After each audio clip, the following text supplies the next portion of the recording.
We are of the opinion that everyone should have their home paid off and paid off as fast as possible, but choosing the right loan to accomplish that can be confusing. That's because people ultimately make decisions based on what they believe to be true, not necessarily what is true.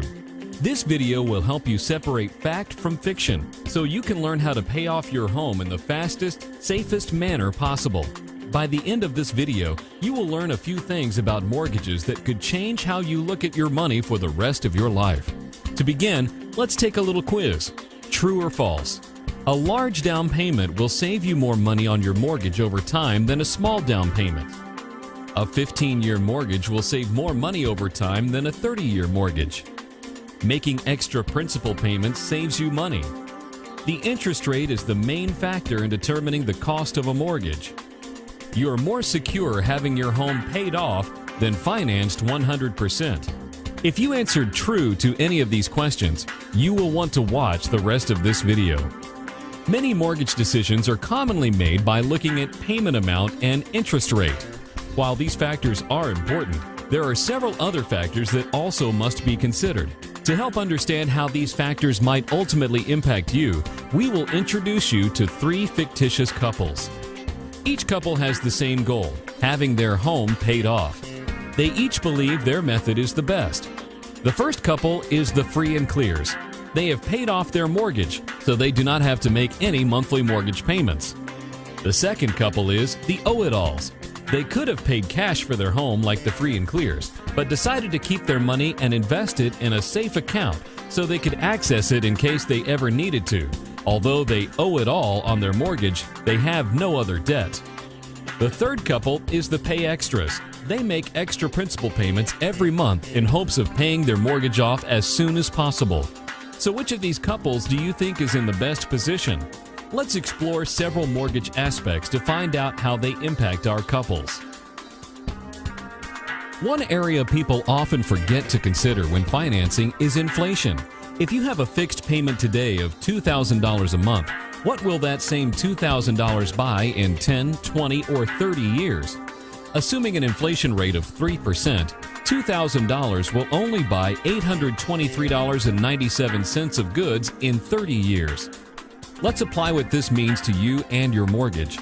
Making a fixed mortgage payment of $2,000 today feels like $2,000, but in 30 years, it will only feel like you are paying $823. So the mortgage payments you make in the early years of your mortgage feel more painful because they are your most valuable dollars. So let's check in on the couples. The free and clears gave their most valuable dollars to the bank up front. The pay extras voluntarily give the bank their best dollars on top of their required mortgage payment every chance they get. The owe-it-alls have a monthly mortgage payment that allows them to give the bank payments that are worth less and less each month while keeping their money invested to potentially offset the impact of inflation. Key concept: your home actually costs you more the faster you pay it off because you are doing so with your most valuable dollars.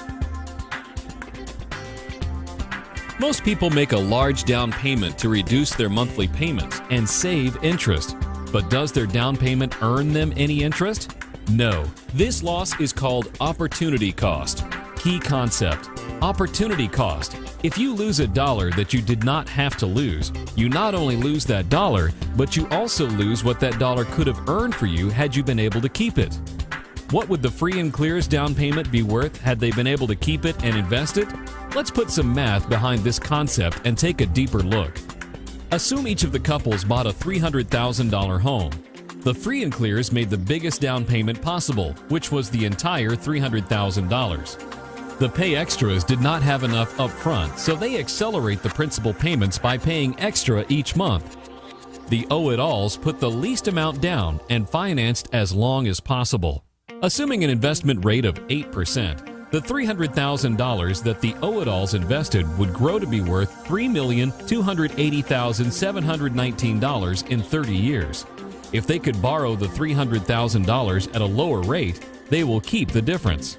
The $300,000 down payment that the free and clears made, however, earns no interest. So, if the free and clears cannot sell their home in 30 years for $3,280,719, they made a minor financial error.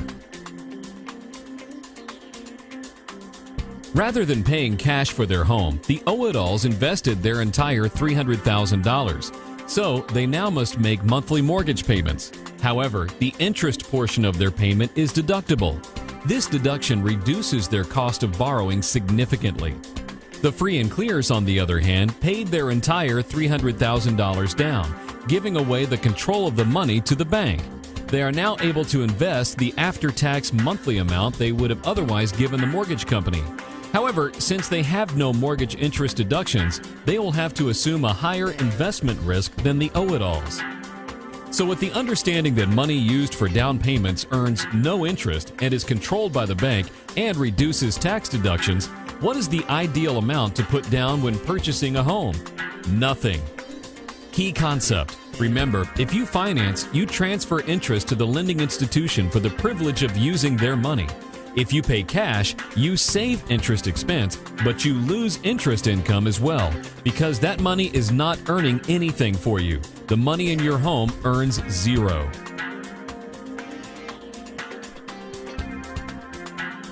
Most people today consider their home one of their largest investments. Let's see if it's a good place to put your money. Assume that the free and clears home is worth $300,000 today and that they bought it 7 years ago for $229,000 and have put about $25,000 into improving their property.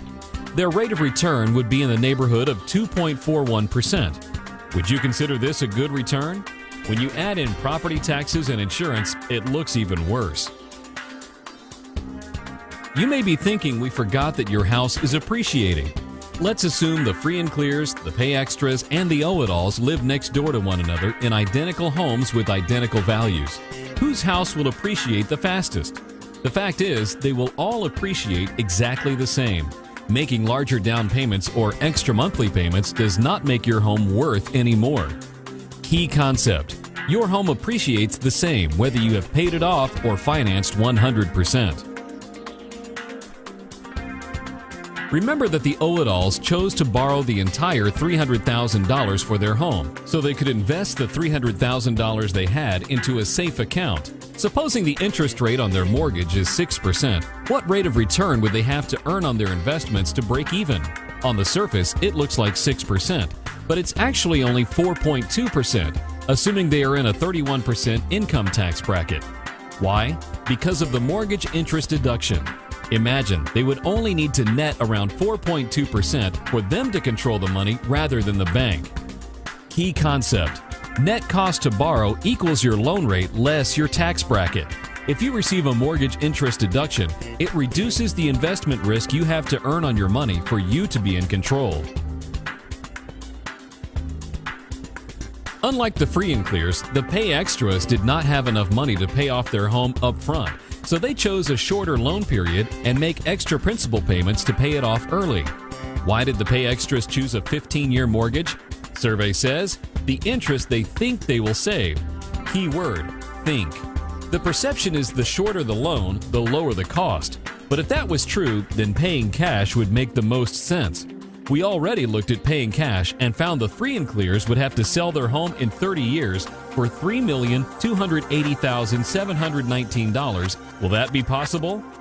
The pay extras may be surprised to learn that once they get their 15-year note paid off and start investing the 15-year payment amount, they will end up with the same amount they would have had they invested the difference between the 15 and 30-year monthly mortgage payments for 30 years. This assumes the same interest rate and tax bracket. Key concept. There's more risk involved to earn a given rate of return over a 15-year period than a 30-year period. Perhaps one of the most overlooked aspects affecting mortgage decisions is the mortgage interest deduction. Let's see how that impacts our couples. Since the free and clears have no mortgage, they receive no deductions. However, with no mortgage payment, they have plenty of money to maximize their contribution to a qualified retirement account at work, like a 401k. When asked what was the main reason for their contribution to this account, they said, tax deductions. By contributing to their retirement plan, they deferred a tax to potentially pay it at a higher bracket later, but they also gave up their known mortgage interest deduction today. The pay extras received some deductions but unknowingly reduced their tax advantage with every extra principal payment they made. The owe-it-alls kept their money in a safe investment. Although their mortgage rate was 6%, they only had to earn 4.5% after their tax deductions to cover their mortgage payments to the bank, giving them control of their money. They maximized both their qualified plan deductions as well as their mortgage interest deductions. They chose to make a mortgage payment knowing that if things ever got tight, they could always count on access to their money. You have heard several things that perhaps have challenged your thinking on this subject of a mortgage, and as you can see, there is a lot to know. As we said earlier, we believe you should have your home paid for. That said, this does not mean that one should not have a mortgage. What it means is that you need to have an account with more money than you owe. If you have a mortgage of $300,000 and you have $300,000 in a safe account, your house is free and clear. The big question is not, should you have your house paid for? We agree you should. The question is really, who is going to control your money, you or the bank? Having your home paid for is a safe financial position, but it may not be as safe as you once thought, or it could be. There is a form you need to become familiar with called a 1003B form, which is the Uniform Residential Mortgage Application. It is 5 pages long and is designed for the lending institutions to determine if you qualify for a mortgage loan. Once you put your money in your home through down payments or extra payments, you now must qualify to get it back. How does the thought of having to qualify to access your money sound? So what would happen in the event of a disability to our couples? The free and clears must complete these 5 pages if they would like to access any of their money. In the event of a disability, what will the bank say?